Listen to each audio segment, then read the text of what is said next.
गुरुर्देवो महेश्वरः गुरु साक्षात् परब्रह्म तस्मै श्री गुरुवे नमः।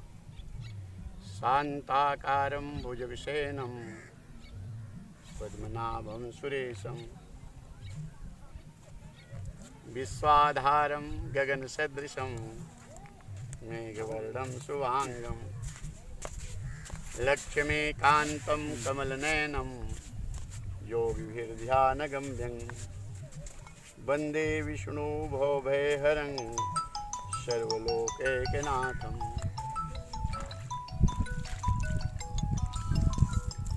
नीलाम्बुजश्यामलकोमलाङ्गं सीतासमारोहपितुवामभागं पाणौ महासायचारुचापं नमामि रामं रघुवंशनाथं। मनोजवं मारुततुल्यवेगं जितेन्द्रियं बुद्धिमतां वरिष्ठं वातात्मजं वानरयूथमुख्यं श्रीरामदूतं शरणं प्रपद्ये। अतुलितबलधामं हेमशैलावदेहं धनुजवनकृशानं ज्ञानिनामग्रगण्यं प्रद्युम्नाय अनिरुद्धाय नमः संकर्षणाय च।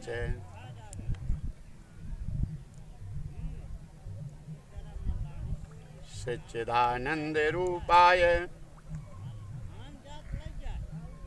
विश्वोत्पत्त्यादिहेतवे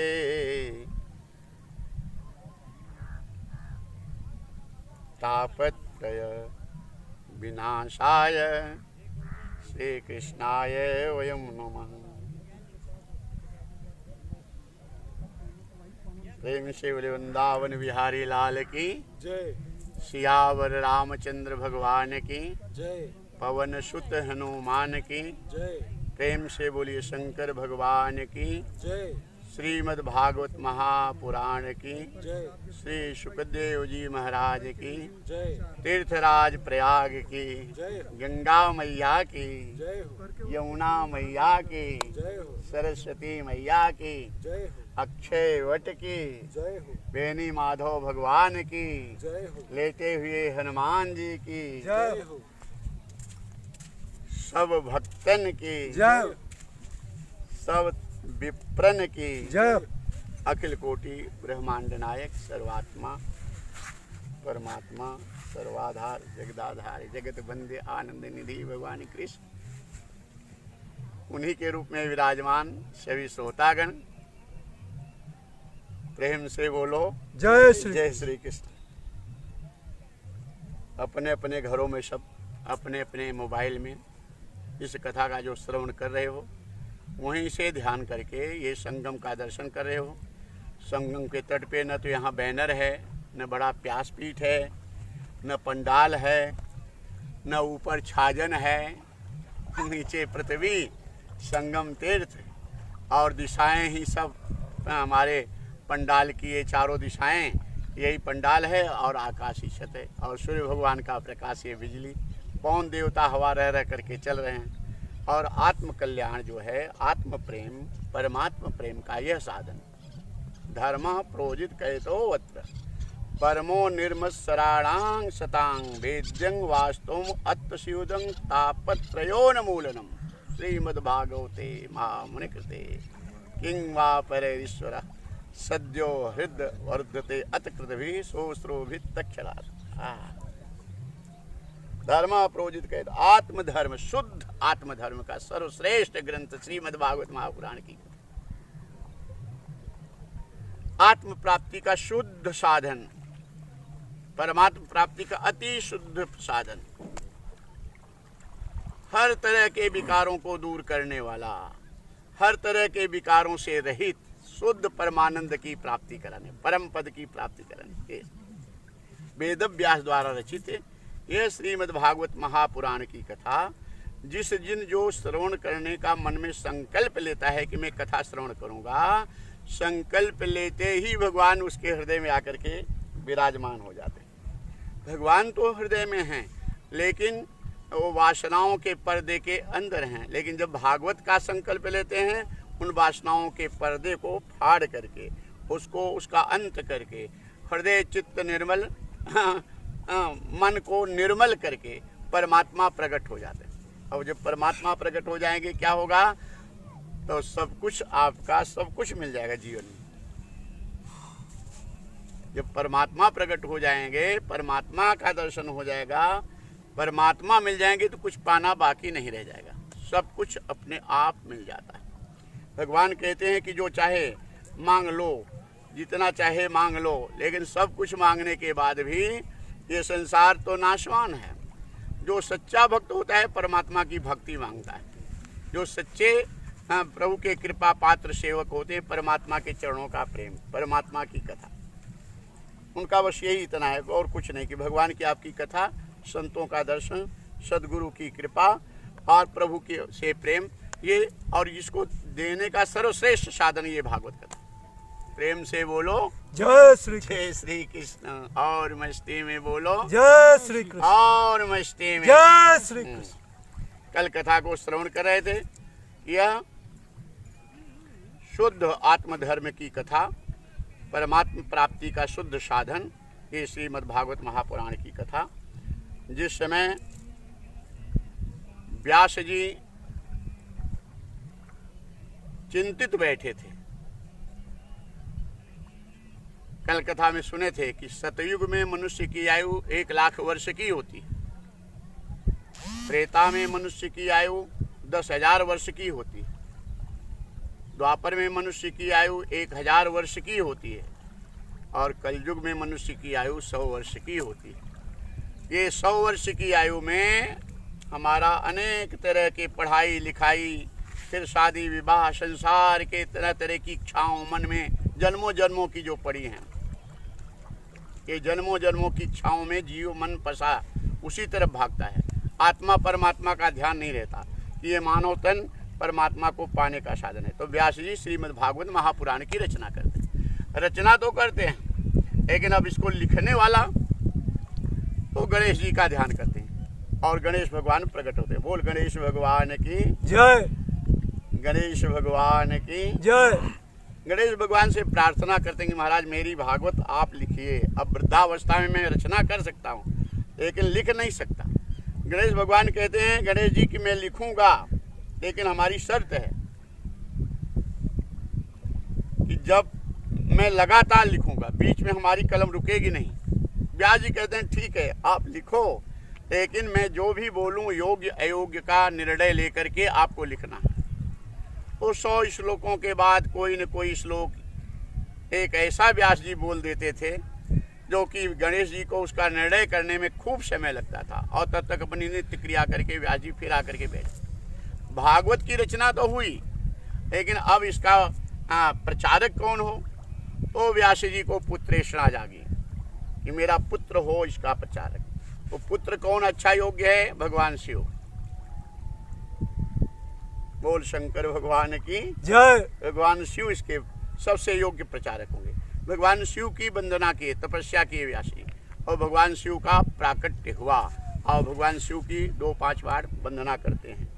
ओम नमः शिवाय, ओम नमः शिवाय, ओम नमः शिवाय, ओम नमः शिवाय, ओम नमः शिवाय, ओम नमः शिवाय, ओम नमः शिवाय, ओम नमः शिवाय, ओम नमः शिवाय, ओम नमः शिवाय, ओम नमः शिवाय, ओम नमः शिवाय। सब बोलो ओम नमः शिवाय, ओम नमः शिवाय, ओम नमः शिवाय, ओम नमः शिवाय।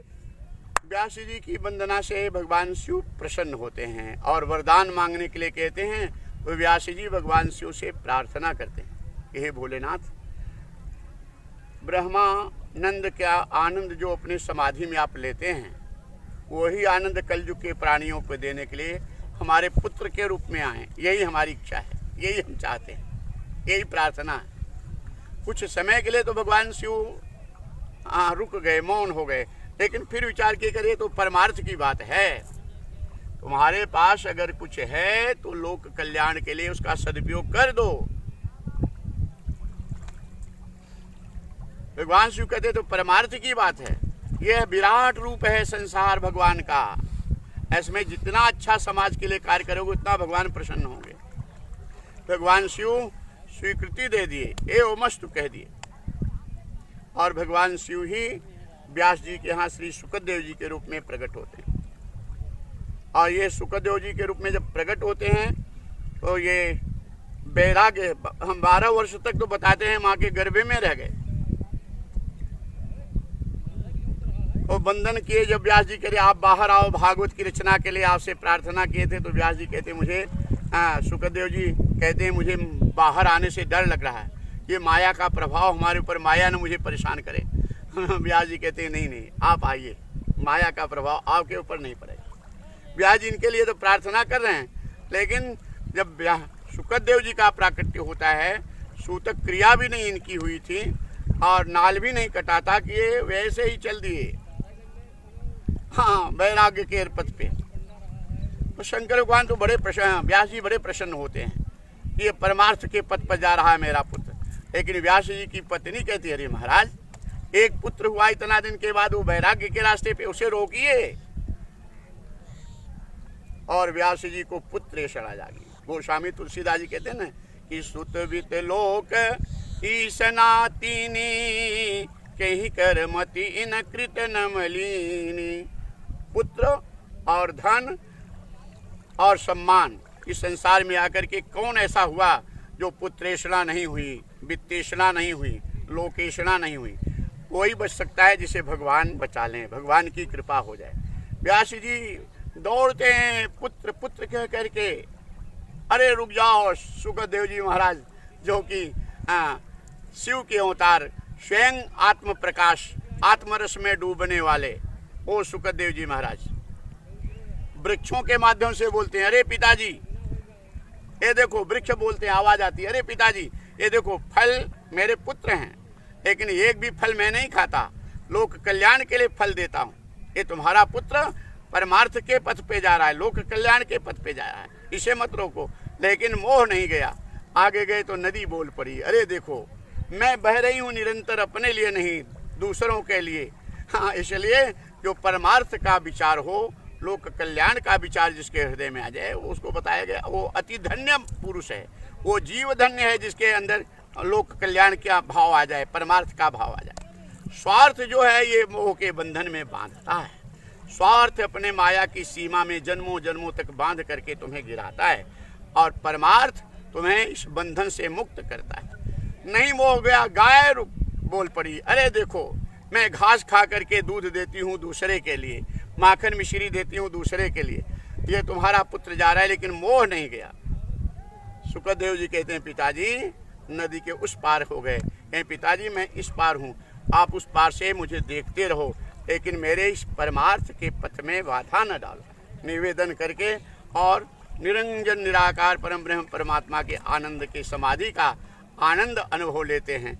और वो तो विचार करके व्यास जी रंभा को भेजते, अरे रंभा जाओ मेरे पुत्र को वापस ले आओ। नारियों में श्रेष्ठ रंभा जाती है वहाँ श्रृंगार करके, और सुखदेव जी कहते हैं कि अरे युवक, अरे पुरुष, जो पुरुष नारी देह की महत्ता को नहीं जाना उसका जीवन ही व्यर्थ है। सुखदेव जी कहते हैं हे रंभा, उस पुरुष का जीवन व्यर्थ नहीं है जो नारी देह की महत्ता को न जाना। उस पुरुष का जीवन व्यर्थ है जो मानव तन पर के अपनी आत्मा से प्रेम नहीं किया, परमात्मा से प्रेम नहीं किया, उसका जीवन व्यर्थ है। नारायण पंकज लोचन प्रभु केयूरहारं परिशोभमाना भक्त्यायुतो येन सुपूजितो नहीं वृथागतं तस्य नरस्य जीवनं। तुम लोग कैसे भाग्यशाली हो कि यह भागवत कथा श्रवण करने का अवसर मिला और हमारा पुण्य उदय हुआ। प्रभु कृपा हमारे ऊपर सबसे ज़्यादा इस कलयुग में हमारे ऊपर कृपा है। इस भारत देश में संतों के ऊपर भगवान की अगर कृपा किसी के ऊपर है तो सबसे ज़्यादा हमारे ऊपर। यहाँ निकलना मुश्किल है, लक्ष्मण रेखा के अंदर से में है, और यहाँ पे संगम में हमारा आश्रम है, यहाँ एकदम संगम के तट पे। और यहाँ देखो ये जमुना गंगा और सरस्वती माँ का संगम, ये यहाँ पे धारा देखो, यहाँ तक पानी आ रहा है, ये देखो। अब यहाँ से ये पानी का दर्शन कैसा, आचमन कैसा, और यहाँ पर मोह माया नहीं आती। ये जो कथा मैं कर रहा हूँ अपने आनंद के लिए, इसलिए कथा में जो हृदय से भगवान का भाव निकलेगा बस वही कथा होगी। कथा तो भागवत की कथा ही होगी, लेकिन हृदय से व्यासपीठ की कथा नहीं समझना, पंडाल की कथा नहीं समझना, हमारे हृदय के आनंद की अनुभूति समझना, और जिसके मन में जो भाव ये सुनने का आवे, सुन करके उसको गहराई से चिंतन करना। आखिर जीवन में क्या है अपना, क्या है पराया। अपना है परमात्मा से प्रेम, पराया है ये संसार का भोग। ये पराये में अगर तुम मन लगाओगे तो निश्चित संकट में आओगे। पराये में अगर मन लगाया है संसार में तो परमार्थ की भावना से लगाओ, स्वार्थ की भावना से नहीं।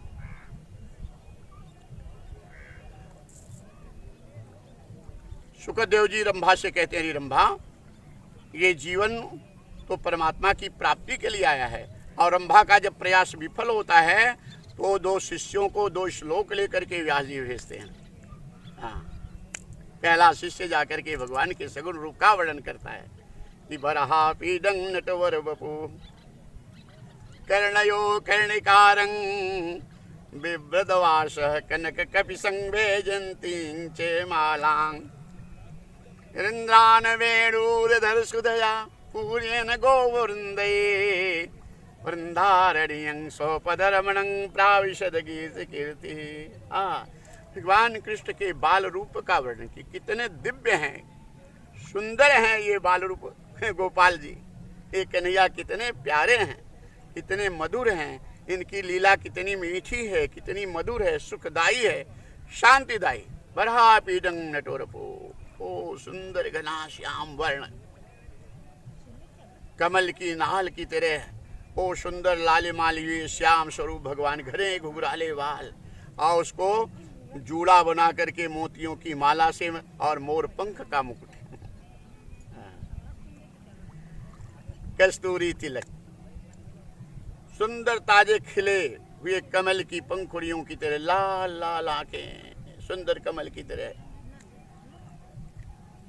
कजरारी पलकें भगवान की, दिव्य सुंदर नासिका, अनार के लाल दानों की तरह होठ, कानों में कनेर के पीले पीले फूलों की गुच्छा, नटों जैसा वेश बनाए हुए हैं, अधर पर वेणुरधर, अधर पर वंशी धारण किए हुए हैं, और ये वंशी की तान छेड़ते हुए वृंदावन की भूमि को वैकुंठ से भी ज्यादा सुंदर शोभायमान करते जा रहे हैं।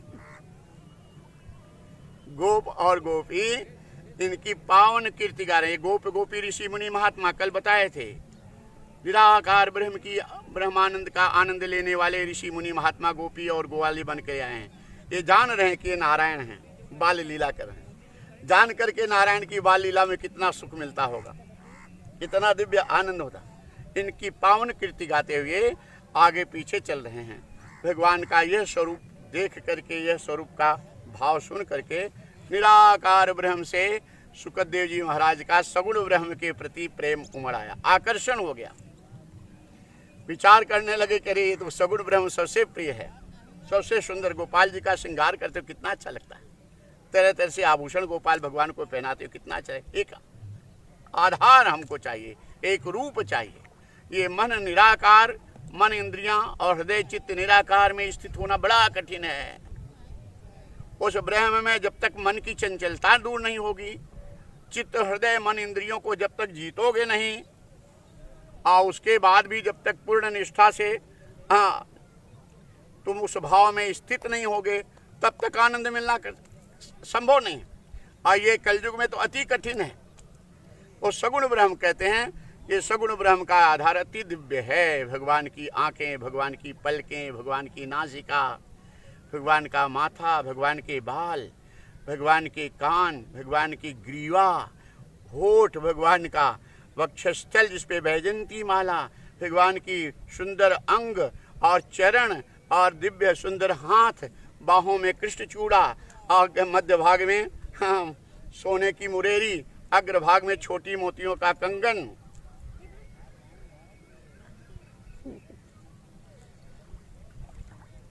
और मुस्कुराते हैं, हंसते हैं, तो लग रहा है ये भगवान के मुख से सूर्य भगवान की लालिमा प्रकट होने वाली। ये तो शब्द के एक जितना है हम संतों के पास अब तक या शास्त्रों के पास, उतने संत से भगवान को सुशोभित करें। ये अनंत, उससे भी अति दिव्य सुंदर। जहाँ तक मनवाणी पहुँचती वहीं तक हम वर्णन कर रहे हैं और वहीं तक हम वंदना उसी शब्दों के द्वारा। इनका इससे भी ये तो झलक है अपने अनुभव के द्वारा। अनंत अनंत परम सुंदर और सुखदायी स्वरूप भगवान का। और इनके चरण, हाँ, कमर में करधनी और पाँव में पैजनी और चरण में अंकुश जौ वज्र के निशान पड़े हुए इस भूमि को, अति वृंदावन की भूमि को बैकुंठ से भी सुंदर सुशोभित करने वाली इस स्वरूप पे सुखदेव जी महाराज का ध्यान आकर्षित हुआ। अरे ये सगुण ब्रह्म बड़ा प्रिय है।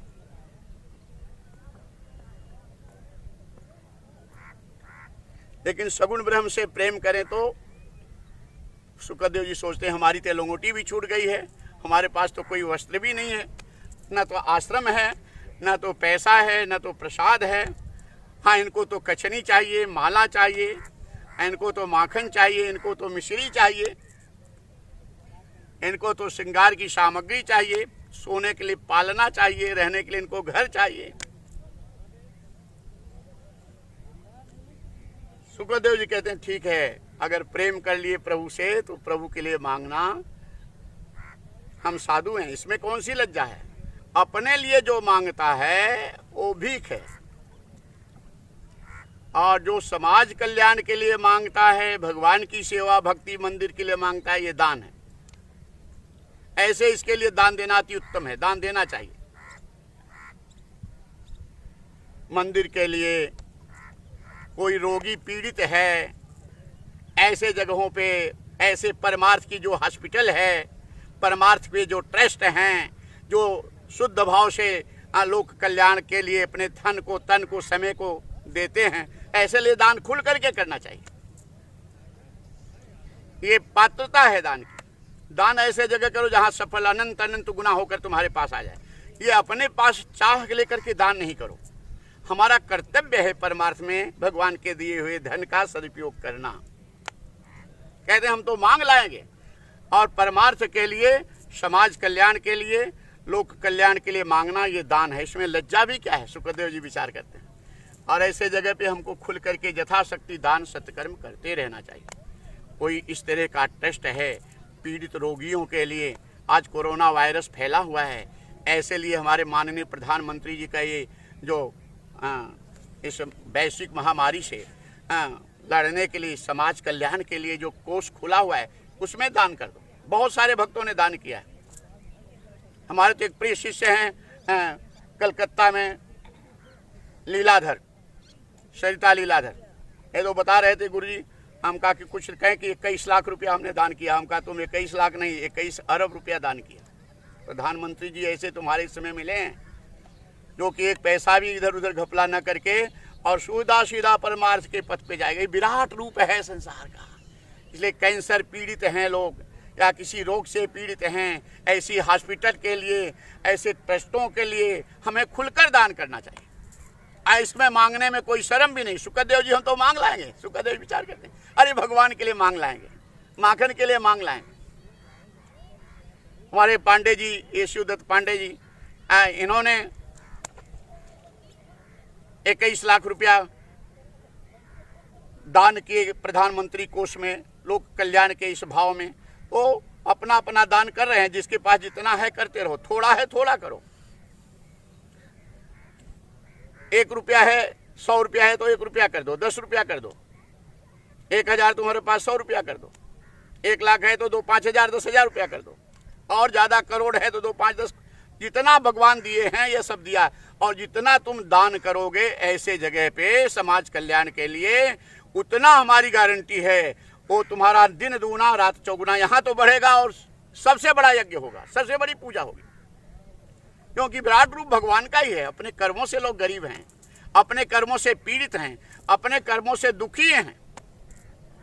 ऐसे जगह पे दान करना सबसे उत्तम। सुखदेव जी कहते हैं अरे हम तो मांग लाएंगे, भगवान के लिए मांग लाएंगे, हम भगवान के माखन के लिए, मिश्री के लिए मांग लाएंगे। और जहाँ मंदिर में जाओ, जहाँ आश्रम में जाओ, जहाँ सार्वजनिक धर्मशाला और परमार्थ का काम हो, वहाँ कुछ न कुछ चुपके से दान कर दो। थोड़ा है थोड़ा, ज्यादा है ज्यादा, करते रहना, संकोच नहीं करना।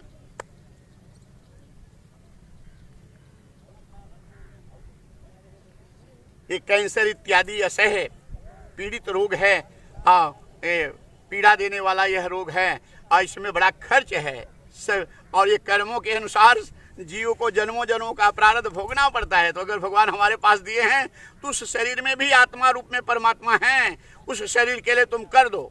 ऐसे ट्रस्ट में, ऐसे हॉस्पिटल में, ऐसे परमार्थ के कार्य में दान कर दो। थोड़ा है थोड़ा, ज्यादा, सब कुछ न कुछ करते जाओ तो देखो थोड़े में कितना ज्यादा से ज्यादा अनंत गुना होगा।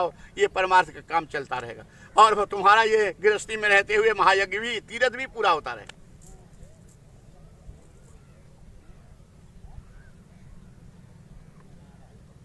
भूखों के लिए भोजन दे दो। शुक्रदेव जी कहते हैं, एक कथा आती है इसमें,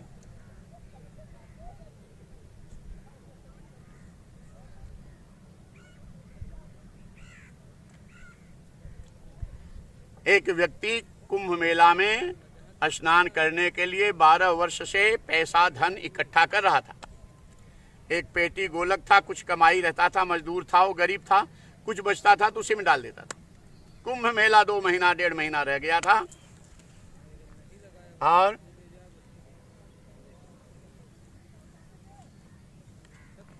उसकी पत्नी गर्भवती थी, और उसके पड़ोस में मेथी का साग बन रहा था। उसकी महक आई।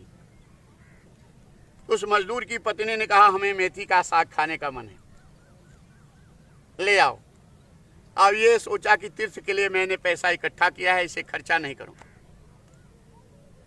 अपने पड़ोसन के यहाँ चला गया और पड़ोसन से प्रार्थना किया, बहन जी आपके यहाँ मेथी का साग बन रहा है, हमारी पत्नी पेट से है, थोड़ा साग दे दो, हमारे पास अलग से पैसा नहीं है कि साग ले आऊं।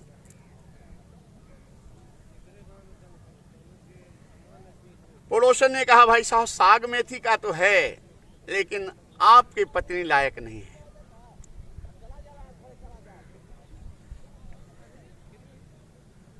ये हाथ जोड़ा कि बहन जी जूठा भी होगा तो चलेगा, हम उसका मन है, पैसा है नहीं, थोड़ा सा दे दो। वो समझ गई, उसने कहा, भाई साहब मैं बहाना नहीं कर रही हूं। उसने अपनी कहानी बता दी कि 4 दिन से मेरे पतिदेव जा रहे थे काम करने, और वो काम पाए नहीं, लौट लौट के आए, और कुछ लोगों का गरीबी के कारण जिससे कर्ज लिए हैं उसका वापस नहीं कर पाए। दुकानदार को जो कुछ लाए हैं उधार, उसका दे नहीं पाए, अब कोई देने के लिए तैयार नहीं, और 4 दिन से मेरे बच्चे भूखे हैं। और चौथे दिन आज मेरे पतिदेव लौट के आ रहे थे। एक सेठ अपने पितरों का श्राद्ध कर रहा था, और श्राद्ध करके, और जब भोजन वो चढ़ा करके श्राद्ध करके चला गया तो मेरे पतिदेव देख रहे थे, वही श्राद्ध वाला भोजन उठा के लाए। भूख ऐसी होती है गरीबों की।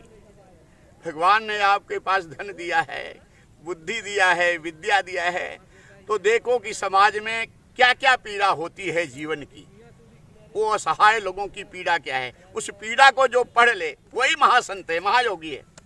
दूसरे के दुखों में जो दुखी होकर यथाशक्ति उसका दुख मिटाने का प्रयास करे, वही सबसे बड़ा संत, सबसे बड़ा योगी, सबसे बड़ा दानी, सबसे बड़ा तपस्वी। गोस्वामी तुलसीदास जी लिखे हैं कि संत सहहि दुख परहित लागी, और पर दुख है तू असंत भागी। सच्चे संत होते हैं जो दूसरे को दुख को देख कर दुखी हो जाते हैं, उसको दुख को दूर करने का सच्चा प्रयास करते हैं, यथाशक्ति प्रयास करते हैं। वो कहा, भाई पड़ोसन ने कहा, भाई साहब वही मेथी का साग श्राद्ध वाला है, तुम्हारी पत्नी पेट से है, श्राद्ध वाला भोजन उसके लिए अच्छा नहीं, उसको खाना ठीक नहीं। अब ये व्यक्ति लौटा, 12 साल से मजदूरी करके जो पैसा जमा करके रखा था, वो अपना पेटी गोलक जो था तोड़ दिया, 25 रुपया निकला।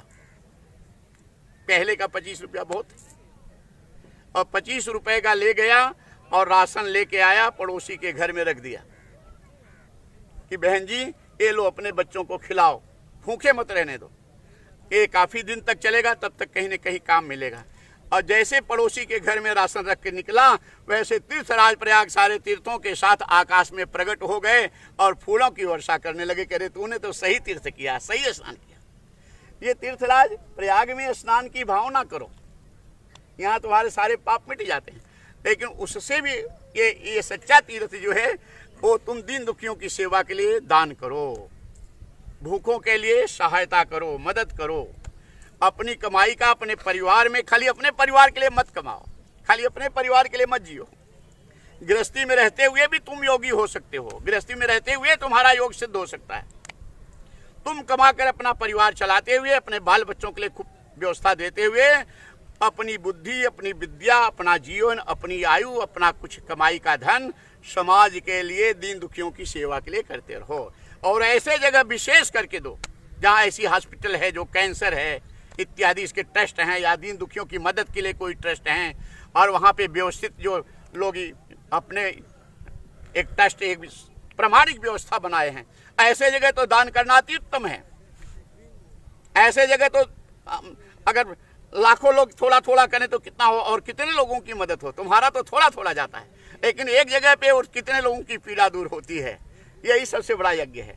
जीव कर्मों के अधीन हो करके, माया के अधीन हो करके पाप कर बैठा है, जन्मों जन्मों का पाप करता हो करके भोगता बनता है।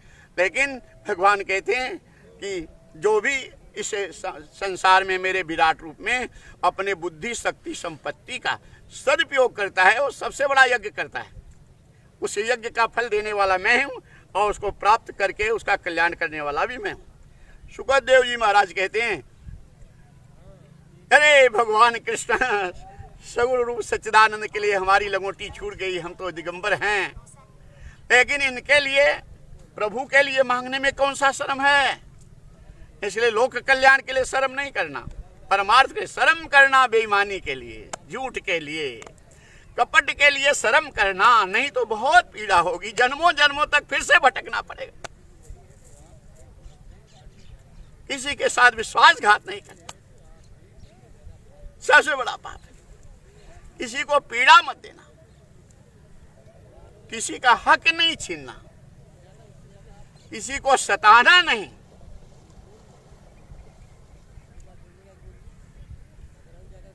और ये तत्व ज्ञान, सत्य ज्ञान, परमार्थ ज्ञान, ये भागवत की कथा जो है, शुद्ध आत्म धर्म की कथा जो है कि सर्वत्र परमात्मा है, सब में परमात्मा है, सबके साथ उत्तम व्यवहार, उसके लिए सगुण ब्रह्म की यहाँ बात चल रही, निर्गुण ब्रह्म, सगुण ब्रह्म।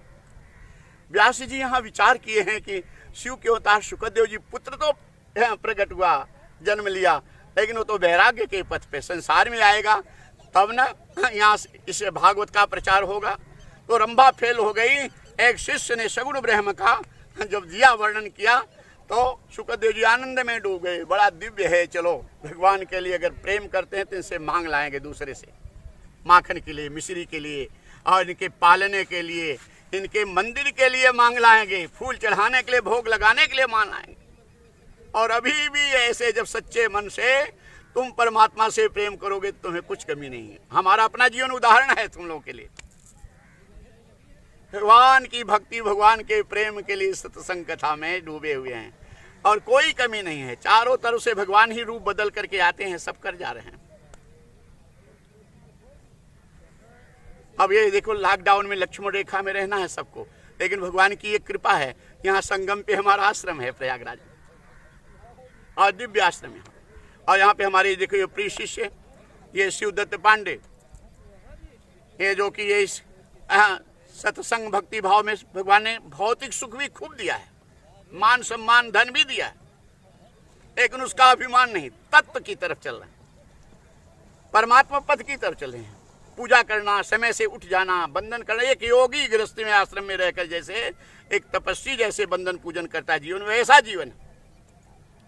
तो ये जीवन तो यहाँ के लिए जो है अभी पहले जन्मों का था ही, ये जीवन ही परमात्म पथ पे ले जाने वाला। अगर खाली संसार के भोग मान सम्मान में भटक गया होता मन, तब ये जीवन भटक जाता। जिसे धन दौलत सम्मान मान मिला और उसी के पीछे दीवाना हुआ तो भटक गया। और जैसे ये मिलने के बाद परमात्मा को तो कोई बिरला एक होता है। इसका सदुपयोग कर रहे हैं और इसका सदुपयोग करके यहाँ पे आज तीर्थराज प्रयाग में तुम ये हम तो अपने आनंद के लिए कथा कर रहे हैं, अपने आनंद के लिए हृदय का उद्गार प्रकट कर रहे हैं, लेकिन इसके लिए तुम हजारों की संख्या में, कई हजारों की संख्या में इसका लाभ ले रहे हो तुम लोग अपने घरों में। और इसको ठीक से सुनो, ये कोई आत्मरंजन की कथा है, मनोरंजन की नहीं। ये अरे रस नहीं है, रस यही है, जब ठीक से सुनोगे समझोगे इसमें आनंद आएगा। और यही एक बार मन लग गया तो फिर कल्याण हो गया। श्री शुकदेव जी महाराज विचार करते हैं कि ठीक है इनसे प्रेम करेंगे, लेकिन इनका स्वभाव कैसा है। प्रेम तो करेंगे, स्वभाव कैसा है बाल कृष्ण का, सगुण ब्रह्म का। सबसे सब कुछ करो लेकिन उसका स्वभाव कभी नहीं बदलेगा। स्वभाव की परीक्षा जरूर ले लो। एक बार स्वभाव में अगर कोई फेल हुआ फिर वहां से हमेशा सावधान रहना। नेचर और सिग्नेचर कहा गया है, बदलता नहीं कभी। स्वभाव पर रखने का प्रयास करना कि स्वभाव कैसा है। कोई भी व्यवहार करके एक बार धोखा होना कोई बड़ी बात नहीं, एक बार धोखा होने के बाद फिर धोखा ना हो, सावधान रहना। एक बार गलती हुई कोई बात नहीं, 1000 बार गलती हुई कोई बात नहीं, लेकिन जब जान गए कि ये गलत है, ये बुराई है, तब उस रास्ते पे जाना ये सबसे बड़ा पाप है। उस रास्ते के लिए अगर तुम्हारी मन इंद्रियां विषयों में फंसी हैं, तुम उस दलदल में फंसे हो, तो परमात्मा का सहारा लो, सदगुरु का सहारा लो और सच्चे मन से पुकारोगे तो बड़े दयालु कृपालु भगवान तुम्हारा निश्चित कल्याण कर देंगे। तो शुकदेव जी महाराज स्वभाव पर रखते हैं, इनका स्वभाव कैसा है। तो दूसरे शिष्य ने स्वभाव बता दिया। यहोवकीयं स्तन कालकूटं जिघांसया पायदप्यसादवी लेभे गतिं धातृचितां ततोऽन्यं कं वा दयालुं शरणं व्रजेम। ओ हे कृष्णा, ये लो। हे कृष्ण, आपका स्वभाव कितना दिव्य है। हे प्रभु, आपका स्वभाव कितना दिव्य है। अरे ऐसा कोई हो सकता है। स्तन में विष लगाकर मारने के लिए आई थी पूतना, और उस पूतना को अपना धाम दे दिए। हे नारायण, ऐसे नारायण की प्राप्ति का ये साधन है भागवत कथा। ये खाली सुनना, तुम लोग सुनो और सुनते सुनते धीरे धीरे भजन भाव करो, आरती बंदन करो, इतने से ही तुम्हारा कल्याण हो जाए। और यहाँ पे स्थान हमको खूब बढ़िया, माइक तो है नहीं, हम जान रहे हैं कि इस वाणी में उतनी मिठास आपको शायद न मिलती हो, उतना भाव शायद न हो। वो भजन का मस्ती का वो झूम नहीं है, और वो मृदंग नहीं है, वो बाद नहीं है, लेकिन ये जो भी है यहाँ अंदर की भावना है, भगवान की वाणी है। ये हमारी कथा नहीं है, ये भगवान के चरणों में सनी हुई वाणी है। इसलिए खाली श्रवण मात्र, दर्शन मात्र से ही तुम्हारा कल्याण हो जाएगा। और वो भी तीर्थराज प्रयाग से प्रकट हो रही है ये वाणी। ये अनंत अनंत फल तुमको प्राप्त होगा। ये जन्मों जन्मों का सारा दोष मिट करके परमानंद की प्राप्ति करोगे। तो शुकदेव जी महाराज अति प्रसन्न होते हैं और पूछते हैं, अरे भाई ये कहाँ के श्लोक हैं? ये श्लोक तुम लोगों ने सुनाया, कौन हो? मेरे सामने आ जाओ। व्यास जी के दोनों शिष्य सामने आ जाते हैं। अरे महाराज, ये श्रीमद् भागवत महापुराण के श्लोक हैं, इसके रचयिता आपके पिता व्यास जी हैं। अरे महाराज, ये तो नमूना है, संपल है। 18,000 श्लोक हैं जो आत्मा और परमात्मा का बोध कराते हैं। माया से बचाने वाले 18,000 श्लोक हैं महाराज, और उसके उत्तराधिकारी आप ही हैं। शुकदेव जी महाराज ये सगुण ब्रह्म की लीला भाव को सुन करके निराकार ब्रह्म से समाधि हट गई और सगुण ब्रह्म में आकर्षित होकर के अपने घर पर लौट के आए। व्यास जी को प्रणाम किए, अपनी माता जी को प्रणाम किए और ये भागवत का अध्ययन किए। लेकिन अध्ययन करते समय व्यास जी इनको टोके कि पुत्र, इसके वक्ता तब बनोगे, तब वाणी में तुम्हारे रस आएगा, जब सदगुरु की कृपा हो। सदगुरु बनाओ, बिना सदगुरु के संभव नहीं है। भगवान की परंपरा है, इसलिए गुरु ब्रह्मा गुरु विष्णु, गुरु साक्षात ब्रह्मा का स्वरूप है। गुरु के बंधन करने से ब्रह्मा की पूजा का फल मिलता है, गुरु के दर्शन से ब्रह्मा जी के दर्शन का फल मिलता है। गुरु विष्णु, गुरु के बंधन पूजन से भगवान विष्णु के दर्शन पूजन का फल मिलता है। गुरुर्देवो महेश्वर, गुरु के दर्शन पूजन से भगवान शिव के दर्शन पूजन का फल मिलता है। गुरु साक्षात परब्रह्म, गुरु के दर्शन पूजन बंधन से साक्षात परम ब्रह्म परमात्मा के दर्शन का फल परमात्मा ही देते हैं। ये परमात्मा की बनाई है। भगवान के बनाए हुए नियमों का पालन श्रद्धा से तुम करो, आज के बाद फल तो भगवान देंगे और फल पक्का मिलेगा। तस्मै श्री गुरुवे नमः, ऐसे गुरुदेव को वंदन प्रणाम करते हैं। व्यास जी कहते हैं जाओ पहले सदगुरु बनाओ, बिना सदगुरु के तुम इस रास्ते पे सफल नहीं होगे, मिठास नहीं आएगी। सदगुरु की कृपा के बिना इसमें रस नहीं बनेगा। ये तत्व का अंदर जो प्रकाश है वो परमात्मा अपने ज्ञान कृपा रूपी दीपक से, ज्ञान रूपी दीपक से तुम्हारे अज्ञान अविद्या अंधकार को मिटा देंगे। लेकिन जब सदगुरु की कृपा होगी तब भगवान तो यहाँ तक कर दिए हैं वो कि हरि रूठे गुरु ले तो बचाई, और गुरु रूठे हरि होई न सहाई। अगर भगवान एक बार नाराज हो गए तो गुरुदेव बचा लेते हैं। और प्रमाण के रूप में कालसुंडी जी के गुरुदेव भगवान शिव के मंदिर में जब श्राप हो गया कालसुंडी जी को, तो गुरुदेव ने भगवान शिव को नमामि ईशान निर्वाण रूपम का ये बंधन करके और प्रार्थना करके अपने शिष्य को बचा लिया। ओ व्यास जी कहते हैं जाओ गुरु बनाओ, बिना गुरु के इसमें वाणी में तेज नहीं आएगा। और गुरु के प्रति श्रद्धा हो, सच्चा भाव समर्पण हो, वहां कोई छल कपट नहीं है। गुरु के चरणों में, गुरु के सेवा में, गुरु के भाव में किसी तरह का न स्वार्थ हो, न तो छल हो, न कपट हो। सच्चे मन से जब तुम्हारे हृदय में ये भावना जगेगी तो अमृत बरसेगा तुम्हारे हृदय में। अगर कहीं कोई शिष्य नहीं पा रहा है इस अमृत रस को, तो कहीं ना कहीं कुछ भूल है। प्रभु से प्रार्थना करो, मिटा दो, मिटा दो। नवधा भक्ति में भगवान राम कहे न सेवरी को कि गुरुपद पंकज सेवा, तीसर भगति अमान, चौथी भगति हरि गुण गण, करई कपट तज ज्ञान। निराभिमानी भाव से गुरु की सेवा करो। कितने चेले लोग हैं हम देखते हैं, ज्यादा सेवा किए, कुछ ज्यादा खर्चा किए, आगे पीछे अपना और रुभाव बनाते रहते हैं कि मैं तो सबसे गुरु जी के नजदीक और गुरु जी का सबसे बड़ा भक्त मैं ही हूँ, सब कुछ मेरा है, मेरी। अंत में वो हमको भी कहते हैं गुरु जी आपको क्या मालूम, हमारे साथ 100 लोग ये इकट्ठा है जो संस्था के लोग हैं, ये संस्था के लोग हैं, इनको नहीं हम संभालेंगे तो कैसे चलेगी, इसलिए इनको मौका देना है। गुरु उनका आदेश गुरु जी के ऊपर चलाते हैं दबा करके। हम कहते हैं, मुस्कुराते रहते हैं कि प्रभु इनको समझ नहीं है, इनको क्षमा करना, इनका कल्याण जैसे इनके इन प्रकार करे। गुरु के चरणों में कोई अहम भाव नहीं कि मैं गुरु के लिए किया, वहाँ पूर्ण गुरु की कृपा से कुछ हो गया, और गुरु की कृपा भगवान की कृपा से ही कुछ सेवा कर लिया। उसी से तुम्हारे आत्म कल्याण का द्वार खुलता है, आत्म उद्धार का द्वार खुलता है। व्यास जी कहते हैं जाओ सदगुरु बनाओ। सदगुरु किसे बनाए, कल आगे की चर्चा करेंगे।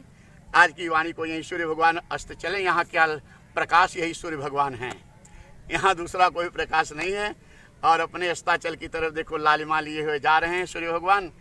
और ये एक बार सूर्य भगवान का भी दर्शन सब श्रोताओं को करा दो, चारों तरफ घुमा दो। इसके बाद आरती बंदन होगा और इसके बाद एक कीर्तन कर लो।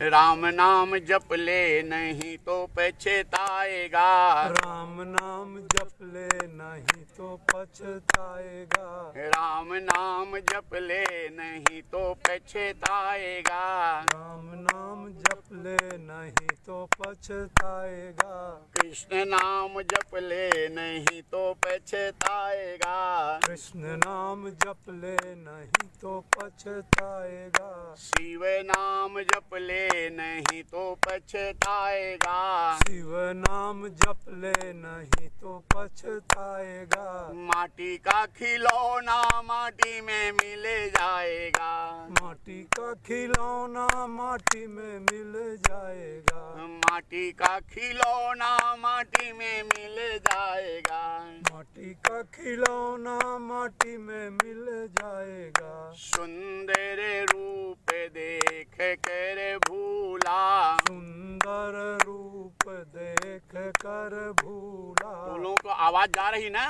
तो वहां तक दूर ही खड़े रहो, हम देख रहे हैं सबको, जाते समय सबकी सेवा होगी, दूर खड़े रहो और दूर जाओ। और आवाज तो इतनी आ रही कि 1 किलोमीटर तक जाए, तुम लोगों को सुनाई पड़ रही है आवाज? भक्तगण जो मोबाइल में सुन रहे आवाज साफ जा रही है? अगर नहीं हो तो शिकायत करना फोन करके। अब यहाँ माइक नहीं है, हमारे अंदर भगवान की वाणी है ना, शक्ति, जितना समय लगेगा उतना तेज बढ़ता जाएगा। सुंदर रूप देख कर भूला, सुंदर रूप देख कर भूला। धन यौवन के मद में झूला, धन यौवन के मद में झूला। एक दिन ये हंसा अकेला उड़ जाएगा, एक दिन ये हंसा अकेला उड़ जाएगा, एक दिन ये हंसा अकेला उड़ जाएगा। एक दिन ये हंसा अकेला उड़ जाएगा। माटी का खिलौना माटी में मिल जाएगा, माटी का खिलौना माटी में मिल जाएगा। राम नाम जप ले नहीं तो पछताएगा, राम नाम जप ले नहीं तो पछताएगा। कृष्ण नाम जप ले नहीं तो पछताएगा, कृष्ण नाम जप ले नहीं तो पछताएगा। राधे नाम जप ले नहीं तो पछताएगा, राधे नाम जप ले नहीं तो पछताएगा। राधे नाम जप ले नहीं तो पछताएगा, राधे नाम जप ले नहीं तो पछताएगा। शिव नाम जप ले नहीं तो पछताएगा, शिव नाम जप ले नहीं तो पछताएगा। माटी का खिलौना माटी में मिल जाएगा, माटी का खिलौना माटी में मिल जाएगा। माटी का खिलौना माटी में मिल जाएगा। माटी का खिलौना माटी में मिल जाएगा। क्या प्रभु की कृपा है। सदगुरु के चरणों में जब आप समर्पण करेंगे तो सदगुरु क्या देंगे तुम्हें? सदगुरु जो जन्मों जन्मों से भटक रहे हो जिस मोह माया में, उससे छुड़ा देंगे। तुम्हारे अंदर जो अमृत सहज आनंद स्वरूप आत्मा से प्रेम करके परम पद दिला देंगे, परमात्मा को दिला देंगे। और ये संसार में तो धन दौलत जितना खर्चा करोगे दान धर्म में, उतना तो अनंत गुना बढ़ता ही रहेगा। आज की वाणी को यही विराम। आओ आरती कर लेते हैं। आज की आरती बड़ी दिव्य होने जा रही है और आरती जलाएं। और तब तक आरती कौन करेगा? पांडे जी से नहीं है, भोजनदार है। आरती आरती करो तुम, भोजनदार है वो। हैं? अच्छा देखो, अभी हम यहीं से जल, देखो ये जल जो है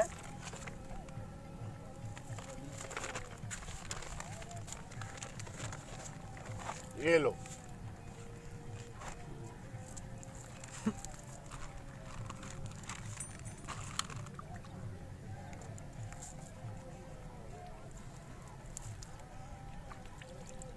ये संगम का जल है, स्नान हो रहा है। ये लो स्नानम, ये लो तुम लोग भी। ये पांडे जी और ये सब यहाँ के भक्त धन्य हैं सब। ये लो तुम लोग यहीं स्नान कर लो। इसे आगे मोबाइल पे पानी जाएगा, ठीक नहीं है। इसे देखो सब कर रहे हो ना स्नान। अपना अपना हाथ सिर पे रखो, स्नान करो। देखो संगम में बैठ करके तुम लोगों को स्नान हो रहा है। अब आरती, आरती के लिए सब खड़े हो जाओ अपने अपने घर में। आज यहाँ दिव्य आरती होने जा रही, प्रतिदिन होगी आरती।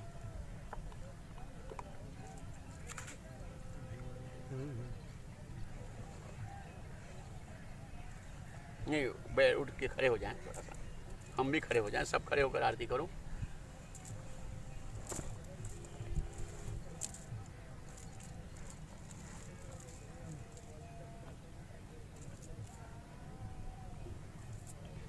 तब तक तुम लोग कीर्तन करते रहो।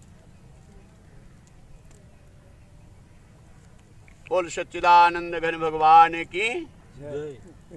श्री कृष्ण गोविंद हरे मुरारे, हे नाथ नारायण वासुदेवा। बोलो। श्री कृष्ण गोविंद हरे मुरारे, हे नाथ नारायण वासुदेवा। श्री कृष्ण गोविंद हरे मुरारे, हे नाथ नारायण वासुदेवा।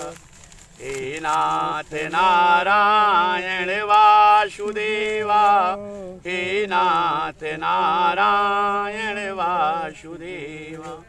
श्री कृष्ण गोविंद हरे मुरारे, हे नाथ नारायण वासुदेवा। अभी आरती प्रज्वलित हो जाए तब तक तुम लोग कीर्तन करते रहो मन ही में। ठीक है, ये सबसे अच्छा है। अब प्रज्वलित करा दो उसी से।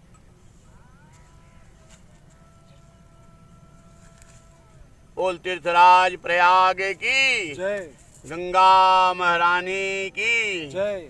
जमुना महारानी की जय। सरस्वती मैया की जय। बेनी माधव भगवान की जय। अक्षय बट की जय। भारद्वाज मुनि की जय। संत समाज की जय। सच्चा बाबा आश्रम की जय। फलहारी बाबा की जय। सब संतन की जय हो। सब भक्तन की जय हो। और आइए ये खड़े हो जाओ अपने जगह पे।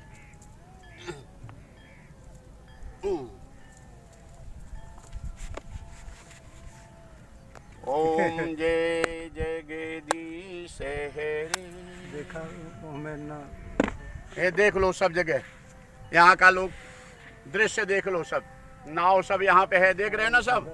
और इस तरफ देख लो, इधर पूरा घुमा के देखो, यहाँ से कितना बड़ा संगम स्थल है। यहाँ कोई पब्लिक नहीं सोच रहे गुरुजी कथा कर रहे हैं कितने लोग हैं वहाँ। एक ही श्रोता, खाली एक श्रोता, और तुम लोग सब श्रोता हो। और यहाँ पे हनुमान जी आकर के गुप्त रूप से हमको दर्शन देते हैं।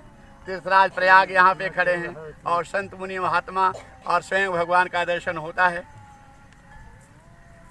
चलो। कर्पूर गौरंग करुणावतारं संसार सारं भुजगेन्द्रहारं सदा वसन्तं हृदयारविन्दे भवं भवानी सहितं नमामि।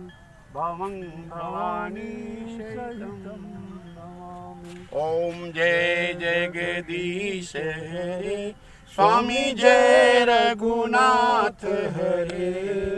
भक्त जनों के संकट, दास जनों के अवगुण क्षण में दूर करे। ओम जय जगदीश हरे। जो ध्यावे फल पावे, दुख बिन से मन का। स्वामी दुख बिन से मन का। सुख संपत्ति घर आवे, श्याम सुंदर घर आवे। कष्ट मिटे तन का। ओम जय जगदीश हरे। मातु पिता तुम मेरे, शरण गहूँ मैं किसकी। स्वामी शरण गहूँ मैं किसकी। तुम बिन और न दूजा, प्रभु बिन और न दूजा। आश करूं मैं जिसकी। ओम जय जगदीश हरे। तुम पूर्ण परमात्मा, तुम अंतर्यामी। स्वामी तुम अंतर्यामी। पार ब्रह्म परमेश्वर, पार ब्रह्म पुरुषोत्तम तुम सबके स्वामी। ओम जय जगदीश हरे। तुम करुणा के सागर तुम पालन करता स्वामी तुम रक्षा करता। मैं मूर्ख खल कामी मैं सेवक तुम स्वामी कृपा करो भरता। ओम जय जगदीश हरे। तुम हो एक अगोचर सबके प्राणपति स्वामी सबके प्राणपति। किस विधि मिलो दया में किस विधि मिलो कृपा में तुमको मैं कुमति। ओम जय जगदीश हरे। दीन बंधु दुख हरता तुम ठाकुर मेरे स्वामी तुम रक्षक मेरे। अपने हाथ उठाओ अपनी शरण लगाओ द्वार पड़ा तेरे। ओम जय जगदीश हरे। विषय विकार मिटाओ पाप हरो देवा स्वामी कष्ट हरो देवा।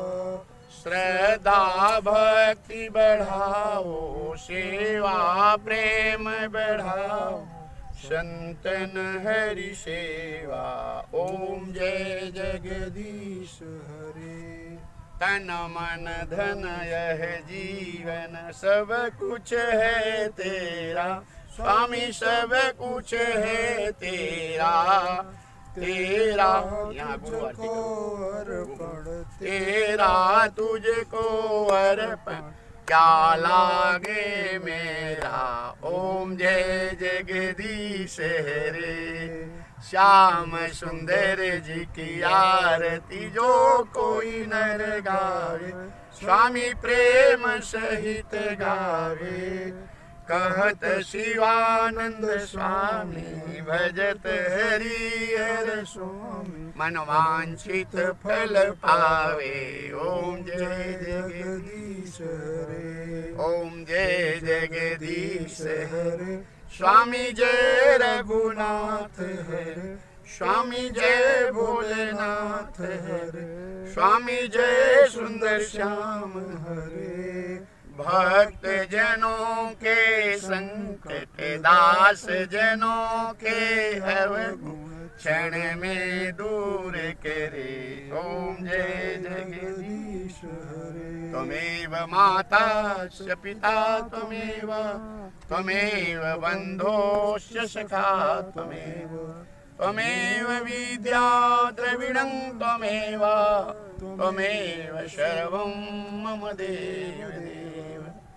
गुरुर्ब्रह्मा गुरुर्विष्णु गुरुर्देवो महेश्वर गुरु साक्षात् परब्रह्म तस्मै श्री गुरुवे नमः। बार बार बरमागं हर्षि देहु श्रीरं पद सरोजयन पायनी भक्ति सदा सतसंग सियावर रामचंद्र की। ओम नमः पार्वती पते हर हर महादेव। ओम पूर्णमदः पूर्णमिदं पूर्णात् पूर्णमुदच्यते पूर्णस्य पूर्णमादाय पूर्णमेवावशिष्यते। ओम शांति शांति शांति। प्रेम से बोलो जय श्री और मस्ती में जय श्री और मस्ती में जय श्री कृष्ण। बोल तीर्थराज प्रयाग की जय।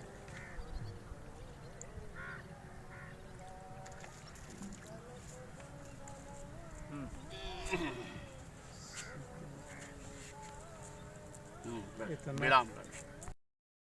गुरुर्ब्रह्मा गुरुर्विष्णु गुरुर्देवो महेश्वरः गुरु साक्षात् परब्रह्म तस्मै श्री गुरुवे नमः। शान्ताकारं भुजगशयनं पद्मनाभं सुरेशं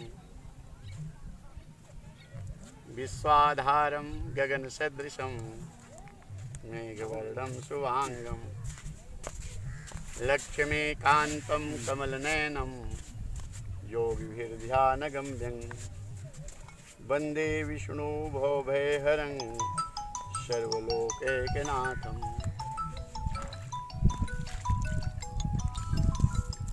नीलाम्बुजश्यामलकोमलाङ्गं सीतासमारोह पितुवामभागम्